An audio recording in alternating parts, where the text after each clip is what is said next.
Hi everyone. So I want to talk today about creating certainty in our body. Like, we live in uncertain times. We don't know what's going on. We don't know how bad this is going to get. We don't know who's going to get sick. We don't know who's going to die. We really don't know what's going on. And so some of us have lost our jobs. Many, I know a lot of people in the restaurant industry, and they've just all of a sudden they have no work. And so I think it's really important, besides trying to find work, is figuring out how to, hi Jessica, what can happen is we can get consumed by worry, right? And concern and all of that.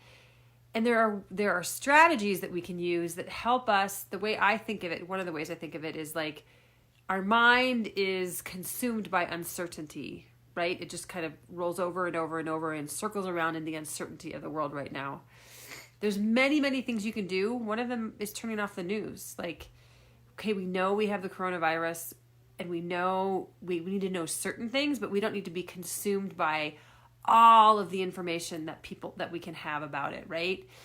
And so that's one strategy, for example. Today, I just want to talk about how the brain and body work together. So what happens in the brain, the body responds to, and the body experiences as well. Conversely, what happens in the body, the brain also experiences. So one of the ways that we can create certainty is through our body. And it's not going to put food on the table. It's not going to all of a sudden make your life amazing in terms of, you have more money. It's not going to be able to do that. But what it can do is it can help you to feel more confident and comfortable and safe and secure in the world. And to be able to think better about, how do I maneuver through this situation? How do I figure out how to get money in here? How do I start a business? Do I have a friend who might have work, or what do I do? Like, it helps us to think through these things. The more we worry, when we worry, we cannot be creative. When we worry, we cannot think well. When we worry, we cannot respond well.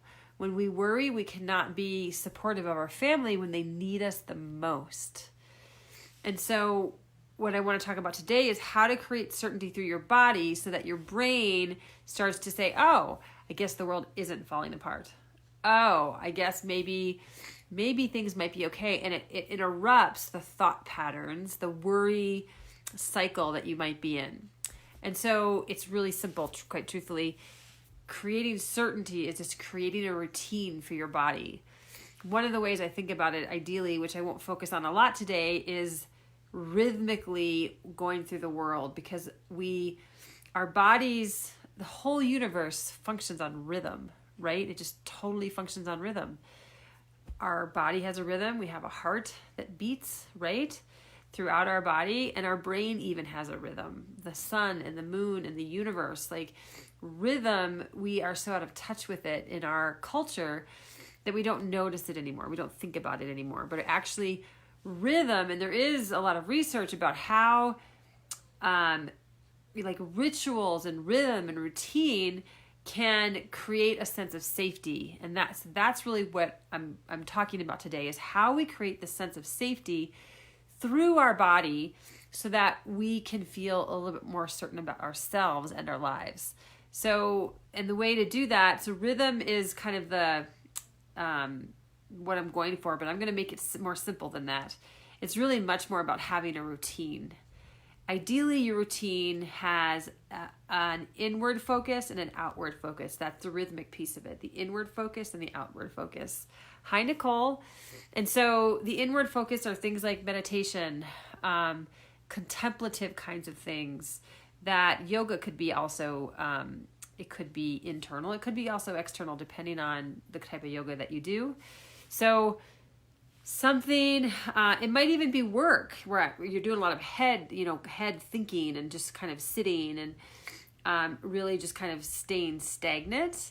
That's the inward rhythm. And then the outward part of the rhythm or routine is more like taking a walk or doing exercise, doing something that's outwardly focused, maybe helping your neighbor, making some phone calls. That could be outwardly focused as well. And so creating a routine in your life, and it does not have to be, because I know some people are really averse to routines and they don't really work. There's no wrong way to do this, but here's what I really would like to advocate for is that you do something. So there could be super structured routines where every minute of the day is structured, or there could be loosely structured routine where, maybe it's just the first thing in the morning where like I start my morning every day with a meditation. And sometimes I journal or do a gratitude practice depending on how much time I have and what time I wake up. Just because I've been traveling lately and I haven't been able to do it as much lately. So I've been doing it more midday. So like, again, there's a flexible routine where, okay, I can't do it in the morning. I can do it someplace else. So that's really internal, the meditation, the gratitude practice. And then I go work out. That's really an outwardly focused part of my routine. And then I come and I take a quick shower and I do work. And I'm back doing inward stuff. And then I stop and make lunch at some point, and then I go back to work. And then, so again, you see the inward and outward, and then I go today I went for a walk. I can't do that every day, but I'm trying during this time to like really take care of myself. I love going for a walk. So I go for a walk in the afternoon, and that's my outward. And then I come back and I do more inward stuff. And so I just wanted to, so what that does, just to kind of help you wrap this up, is that when our body gets used to, here's what we're doing every day, day after day, wake up and do a meditation, wake up and do a meditation, your body starts to expect it. And then when we deliver that expectation to our body, the brain starts to say, oh, this is what we do. This is our safe world. And it just becomes this habitual process that the brain, again, says, this is how my world works.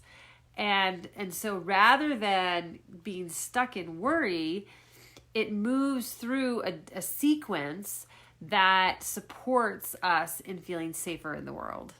And this is how we can create some certainty in our body. And again, I know it doesn't have to do with money, and it doesn't, and our security, financial security, where this is where a lot of people are struggling. But rather than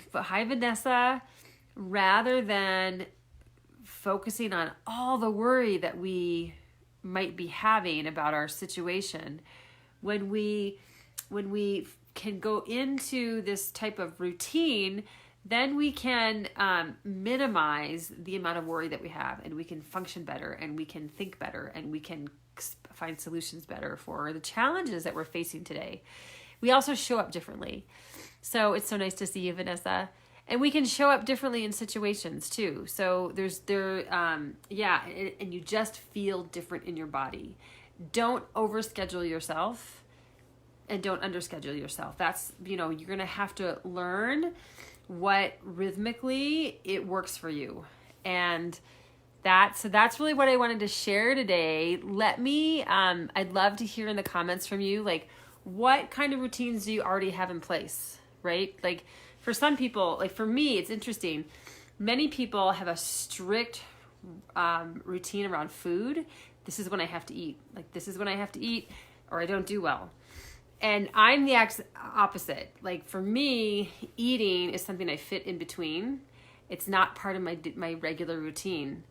And so it kind of I usually have lunch around 4:00 in the afternoon, sometimes later, or 3:00 too. 3 to 4 is kind of common. So I'm not doing the typical routine that most people do, but some days I eat at noon because I'm eating with somebody, and I adapt. And so for me, that's not part of my ritual. My rituals that ground me. So think of what rituals can you create that like put a stake in the ground for you. Like here's something that grounds me and helps me to feel like everything's okay. For me, it's my morning meditation, without doubt. Like I am off for the rest of the day if I don't get my morning meditation. And then my afternoon meditation is the same thing. I actually meditate 3 times a day. And these things are sort of I think of it as a column I'm putting into the ground. This is what helps to ground me, to know that I'm connecting with myself. I'm all is well in the world. I can, I'm going to be fine through whatever is happening. I can deal with whatever's happening. And so that's the point, is like finding these places where you can put a stake in the ground. And this is what my non-negotiable is, that helps me. Hi, Susan and Cindy. That helps me to feel that I can maneuver through the challenges that we're facing, because I have something that is a regular routine for me that helps me to feel grounded and safe and secure in the world. So I hope, and so Susan and Cindy, you should probably go back to the beginning and watch this. I would love to know, what are the one or two types of routines that you use that really help you to put a stake in the ground and help you feel safe and secure throughout your day. That would be, because it'd be great to share some of these things with people. And for me, it's meditation for sure. Exercise is another one. I feel off if I don't exercise in some form or fashion. So thank you everyone for coming. I so appreciate it. I so appreciate you, and have a beautiful, amazing day. All right. Take care, everyone. Bye.